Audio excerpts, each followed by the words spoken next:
ang kapangyarihan ko, ang babae malalaman mo kung virgin o hindi na virgin. Bibigyan kita ng sample. Dapat. Kapag ang babae walang asawa, walang siyota, in short, virgin. Yan. Kadalasang in-order niyan. Ano? Soup.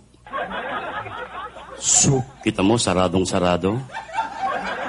Kahit na hangin, hindi makakapasok dyan. Baga, oo nga, pikit na pikit eh. Oh. Pag yan nagkaroon ng siyota, nagkaroon ng konting karanasan.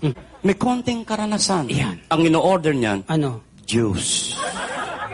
Juice. Kita mo, bumuka na. Sige. Pag yan nag-asawa, nagkaroon ng isang anak, Yan. may karanasan na yan. Of course naman. Ang in-order niyan, Ano? Coke. Laki na. Pag yan nagkaroon ng 8, 10 anak, Yan. marami ng karanasan yan. Aha. Ang in-order niyan, Ano? Tsa! Chicago, naka-invento ng isang uri ng chemical, ihalo mo sa metal. Makakain mo na yung metal. Sandali. Ibig mo sabihin yung metal, nilalagyan ng chemical. Tapos, kinakain nila? Mismo. Saan yan? Chicago. Chicago. Pwes, magpunta ka ng Pangasinan. Metal mismo, walang chemical, kinakain sa Pangasinan. Pangasinan? Pangasinan! Metal mismo, walang chemical, kinakain sa Pangasinan. Anong klaseng metal? Metal bus na nga pala yan. Metal bus ng saluyo. Metal bus ng kamote. Bagong at kamatis, katalunan, lahat ng metal inabot ko sa iyo. Pare, antindi na makinarya doon. Sarong? Ano na naman ang makina ron? Abay, may nakita ko isang dahon lang, ipinasok sa makina. Isang dahon. Isang gisapatan lang. Ano nangyari? Sigarilyo na. Ganon kabilis. Tapos may nakita ko isang buong baka hinihila. Isang buong baka? Pinasok sa makina. Yung baka. Isang kisapata lang. Ano nangyari? Corn beef dilata na. Oh, matindi. Ang bilis sarong. Pero mas matindi ang Pinoy diyan. Sandali lang. Wala pang ganyang makina sa Pilipinas. Saka mas matindi ang Pinoy. Mapapahiya ka lang dito. Matindi ang Pinoy. Dito sa Pilipinas? Oo. Anong makina rito? Dito isang hotdog lang pinasok, paglabas bata na. Ibang makina yan eh. Chicago, naka-invento ng isang uri ng chemical, ihalo mo sa metal. Makakain mo na yung metal. Sandali. Ibig mo sabihin yung metal, nilalagyan ng chemical. Tapos, kinakain nila? Mismo. Saan yan? Chicago. Chicago. Pwes, magpunta ka ng Pangasinan. Metal mismo, walang chemical, kinakain sa Pangasinan. Pangasinan? Pangasinan! Metal mismo, walang chemical, kinakain sa Pangasinan. Anong klaseng metal? Metal bus na nga pala yan. Metal bus ng saluyo. Metal bus ng kamote. Bagong at kamatis, katalunan, lahat ng metal inabot ko sa iyo. Pare, bibilib ka sa airpot ko. Bakit? Ang airpot ko, kumakain isang buong manok, kulang pa.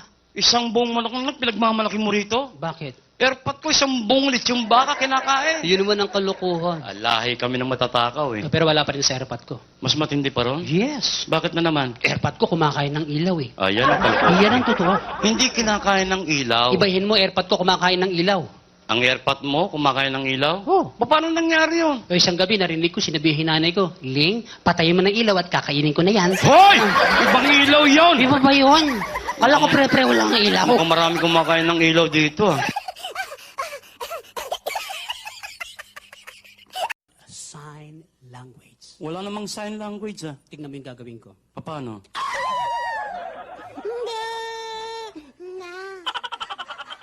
Wala akong naintindihan eh. Good evening, ladies and gentlemen. Pare, bibilib ka sa airpot ko. Bakit? Ang airpot ko, kumakain isang buong manok, kulang pa. Isang buong manok lang pinagmamalaki mo rito? Bakit? Airpot ko, isang buong litsong baka kinakain. Yun naman ang kalokohan. Alahi kami ng matatakaw eh. Pero wala pa rin sa airpot ko. Mas matindi pa ron? Yes. Bakit na naman? Airpot ko, kumakain ng ilaw eh. Ayan ang kalko. Yan ang totoo. Hindi kinakain ng ilaw. Ibahin mo, airpot ko, kumakain ng ilaw.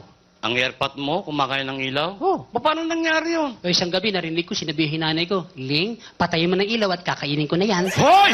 Ibang ilaw yun! Di ba ba yun? Kala ko pre-pre walang ilaw. Mukhang marami kumakain ng ilaw dito ah. Ano naman yung pinagyayabong mo kanina sa bar na yaki, nag-abroad ka raw nung hindi pa tayo magkasama? Totoo lang po yun. Bago kami nagsama bilang pork chop, ako'y nakarating na sa ibang paano yung daigdig. Yung pangit mong yan, tinanggap sa abroad? Huwag mong pakamamatahin kay mga pangit. At bakit? Kami may kasabihan. Ano? Pangit man din at dukha sa tingin. Eh ano? Nakabubuntis din. Hoy! Sinabi na mag-iingat. Grabe ka lumait, kababayan pa natin yung karap natin.